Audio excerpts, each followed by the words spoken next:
suis pas du genre c'était mieux avant. Mais là, quand même, quand on regarde la place Kléber, il n'y a personne qui va faire des photos de la place Kléber, sauf s'il est dos à la Fnac, parce que c'est vraiment le bâtiment le plus moche qu'on puisse imaginer. Voilà. Et je pense que c'est vraiment une verrue sur Strasbourg, ce truc. Toi tu vis, toi tu vis, toi tu crèves. Il fait pas froid du tout. Salut Antonia, comment ça va? Ça va très bien. Si tu devais choisir un lieu à Strasbourg dans lequel tu organiserais la plus grosse teuf de ta vie, éclate max, énorme dinguerie, ce serait quoi? Ce serait le stock des costumes de l'Opéra du Rhin. Parce que j'ai eu l'occasion pendant quelques années, à l'époque où c'était très accessible pour les associations, puisque c'était une entreprise municipale, on avait la possibilité d'aller chercher des costumes. Bon, il y a prescription, alors je peux le dire, j'ai pris des trucs pour mon mariage, par exemple, en disant que c'était pour un projet professionnel. Mais j'ai pris des ailes d'ange pour les enfants d'honneur pour mon mariage. C'était très mignon, il y avait des petites filles qui rentraient avec des grandes ailes d'ange dans l'église.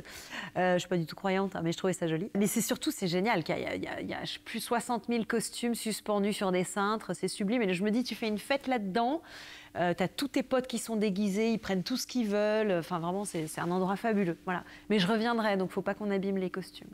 Si tu devais choisir un lieu à Strasbourg dans lequel tu t'installerais pour le reste de ta vie, tu fais ton baluchon en mode bisous maman, bisous papa, tu t'installes pour toujours, ce serait lequel? Attends, moi je m'installe au Régent Petite France. C'est le truc, vraiment le petit-déj, tous les jours. Enfin, il y a des gens qui disent parfois qu'ils s'habitueraient pas au luxe. Moi, j'aurais mais vraiment aucun problème, quoi. Vraiment, c'est le genre de truc, je me lèverais tous les matins, j'aurais des petits pamplemousses, des petits machins pressés, tout le ménage qui est fait à ma place.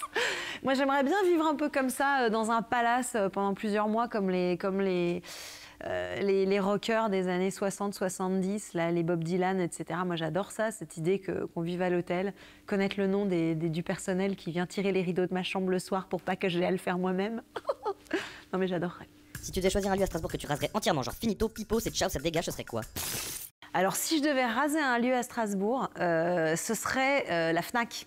Parce qu'à l'origine, sur la place Kléber, il y avait l'hôtel Maison Rouge qui était absolument magnifique. Il y a des photos d'archives qui montrent cet endroit sublime. Et en fait, je raserais la Fnac, je reprendrais les plans de la Maison Rouge et je reconstruirais l'hôtel Maison Rouge à l'identique. Je suis pas du genre c'était mieux avant. Mais là, quand même, quand on regarde la place Kléber, il n'y a personne qui va faire des photos de la place Kléber, sauf s'il est dos à la Fnac, parce que c'est vraiment le bâtiment le plus moche qu'on puisse imaginer. Voilà. Et je pense que c'est vraiment une verrue sur Strasbourg, ce truc.